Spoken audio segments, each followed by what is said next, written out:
और एक क्वेश्चन मैं करना चाहूंगा जिससे हमारे पूरे देश के हर एक युवा को पता होना चाहिए इस चीज के बारे में। सर, जैसा कि मैंने आज तक डॉक्टर साहब भीमराव अम्बेडकर जी का जो स्टेच्यू देखा है, उनकी जो ये फिंगर है सीधी रहती है, उसका शॉर्टकट में बता दीजिए क्योंकि वक्त थोड़ा सा बहुत कम है।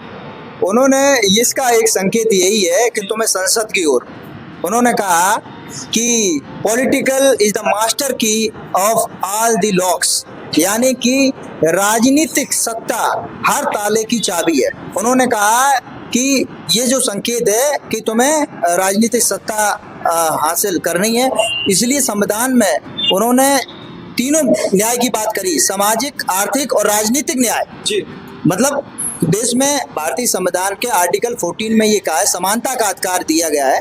तो प्रस्तावना में कहना चाहूंगा, प्रस्तावना आपको बता दूं कि प्रस्तावना में जो उल्लेख किया है हमारे जो संविधान सभा में जब ये बना तो बाबा साहब ने ये उल्लेख किया है कि हम भारत के लोग, be the people of India, किसके लिए? भारत के लोगों के लिए, सम्मान के लिए। उन्होंने कहा be the people of India, उन्होंने कहा हम भारत के लोग भारत को संपूर्ण प्रभुत्व संपन्न समाजवादी पंथनिरपेक्ष लोकतांत्रिक गणराज्य बनाने के लिए तथा समस्त नागरिकों में सामाजिक, आर्थिक, राजनीतिक न्याय, तीनों तरह का न्याय, विचार, व्यक्ति, धर्म और उपासना की स्वतंत्रता, प्रतिष्ठा और अवसर की समता दिलाने के लिए तथा राष्ट्र की एकता, अखंडता को सुनिश्चित करने वाली पद्धति को बढ़ाने के लिए दृढ़ संकल्प होकर एतद आज 26 नवंबर 1949 मिति माह शुक्ला सप्तमी विक्रमी 2006 को अपने देश के संविधान को अंगीकृत, अधिनियमित और आत्मनिर्भर करते हैं।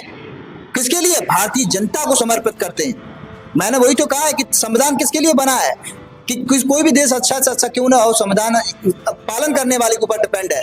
That depend on the people of that country, ये देश के लोगों पर निर्भर करता है। तो जो संविधान का समर्पित किन्हों किया, किन्हें अधिनियमित किया, किन्हें समर्पित किया? बाबा साहब ने देश की जनता को। देश की जनता समय बदलते उन मूल्यों को माने या ना माने, लेकिन जिस तरह पेड़ को दबाया जाता है, बीज को दबाया जाता है अंधकार में, फिर वो जब उगता है, बाबा साहब का कारवां ये था कि दबा दिया था उस समय जब बाबा साहब 6 दिसंबर 1956 को जब खत्म हुए तो उनका परिनिर्वाण हुआ था, तो उनका विचार मतलब दबा दिया गया। मानवर कांसी राम जी आए उस समय 1986 में, जब उन्होंने DS4 बाम सेब और जो है BSP बनाई, तब उनके जो विचार है इतिहास को निकाल के लाए वो, समझे? तो उन्हें भूल गया था, पूरे कांग्रेस ने उन्हें भुला दिया। देखिए 1990 में बाबा साहब को भारत रत्न मिला आके, और उसके बाद हमारे देश के कई मतलब लीडर्स हुए, उनको आज़ादी के तुरंत बाद से ही जब संविधान लागू हुआ 26 जनवरी 1950 के बाद से ही मिलना चालू हो गया। लेकिन बाबा साहब को मरणोपरांत दिया गया जब VP सिंह की सरकार आई। बताइए आप कितने सालों बाद। बिल्कुल, ये बहुत लेट हो गया। मैं ये इस बात को कहना चाहता हूं कि सरकार का भी इस बात पे एक धन्यवाद ये है कि उन्होंने 26 नवंबर को संविधान दिवस के रूप में 2015 में घोषित किया। जी, ये मान्यवर मोदी जी के नेतृत्व में जो 5 पंचतीर्थ की स्थापना की गई, सभी SC ST OBC को, बल्कि पूरे देश के लोगों को, युवाओं को, आने वाली पीढ़ी को बाबा साहब के इन पंच तीर्थों पर जो माननीय प्रधानमंत्री जी ने जो स्थापना की है जगह जगह बाबा साहब के ये कारवां को बढ़ाने के लिए, तो इन पर जाना चाहिए, घूमना चाहिए और उनके इतिहास को जानना चाहिए, उनके महान कृतज्ञता उनको नमन करना चाहिए।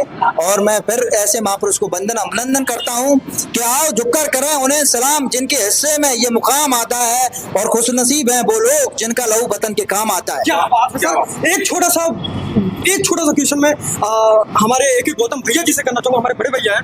एक गौतम भैया जी, हमारे युवाओं को क्या संदेश देना चाहेंगे, जैसे कि भैया जी ने जो बोला? युवाओं को देखो, हमारे धर्मा भाई ने इतना आपको समझा दिया, मगर मैं यही संदेश देना चाहूंगा बाबा साहब का। बाबा साहब ने कहा था कि शिक्षा वो शेरनी का दूध है, जो जितना पिएगा वो उतना दहाड़ेगा।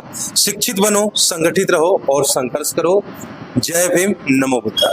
थैंक यू सो मच दोस्तों, दिवाकर पांडे के साथ और धर्मा भाई अखिलेश भैया के साथ। थैंक यू सो मच दोस्तों।